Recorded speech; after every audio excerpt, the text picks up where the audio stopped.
Well, House Minority Leader Nancy Pelosi ramping up calls to remove what she calls the reprehensible Confederate statues from the halls of Congress, her words. But it turns out that her father actually helped dedicate such a statue decades ago while he was mayor of Baltimore. Pelosi's father, the late Thomas D'Alessandro Jr., spoke at the dedication of a monument to honor Confederate Generals Robert E. Lee and Thomas Stonewall Jackson. Joining me now to discuss the hypocrisy, the unimaginable hypocrisy of the left, and a lot more is Michelle Malkin, host of Michelle Malkin Investigates on CRTV.com, which is now launching its second season. Michelle, I guess now Pelosi's going to have to denounce her father as a white supremacist, right? Yes, disavow your own late father. It is too choice and too rich, I think is the word that Kellyanne Conway used in reaction to this latest call from Nancy Pelosi. David, I just don't know where it's going to end. And, you know, with the left, of course, I've been saying, I know a lot of people have been saying, there is no appeasing the unappeasable. Right. And it really is the double standards, the hypocrisy here, and it's blowing up in their faces. I mean, and this is a really good Michelle, example of that. The sanctimonious hypocrisy of this is so thick that I suspect that's one reason the Americans, overwhelmingly now, Americans want to maintain the statues, probably some of it just to be in your face to the sanctimony. Yeah, although in terms of entertainment value, it's been terrific. It's been a huge boon. You know, when you've got these Antifa people who are attacking statues that they perceive to be these symbols of white supremacy and then realize, wait a minute, this was constructed by people who are trying to make peace with the past.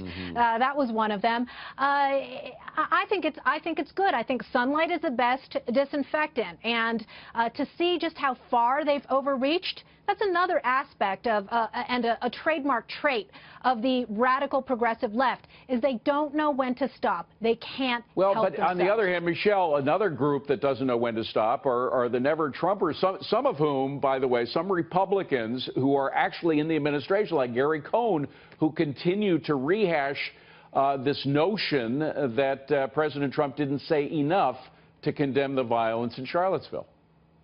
I think it's despicable, and I think that this shows you that there are many elements within the Republican Party, and unfortunately for President Trump, even within his own administration, who feel that it is more important for them to disavow, and to capitulate to the progressive left rather than stand up for principle here. You can argue till, you know, you run out of breath about how President Trump expressed himself. We can all second guess what better words he might have chosen. But the fact is that he was making a principled stand that this kind of violence and this kind of hatred and bigotry exists on both sides. On both sides, absolutely. On both sides. The right and the left, it has for decades. Well, finally, though, there's one group that we can't forget about either, and that's the corporate interests, the big corporations.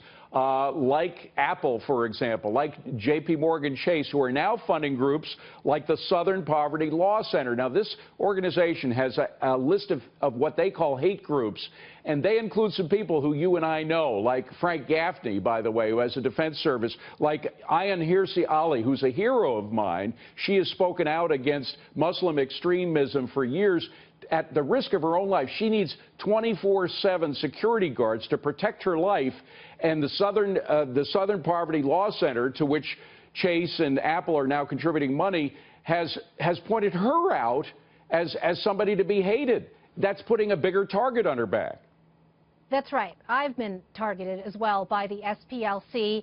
They have made an industry and a racket out of deeming hateful and hate groups anyone who expresses political opinions, thoughts, and policy determinations that veer from left-wing orthodoxy. And it is time to hold corporate entities responsible for essentially enabling a hate group itself for attacking patriotic Americans. They've gone after the American Legion and Ben Carson. Exactly. There isn't anybody who exists that they don't think is But there are plenty of other places to put your money.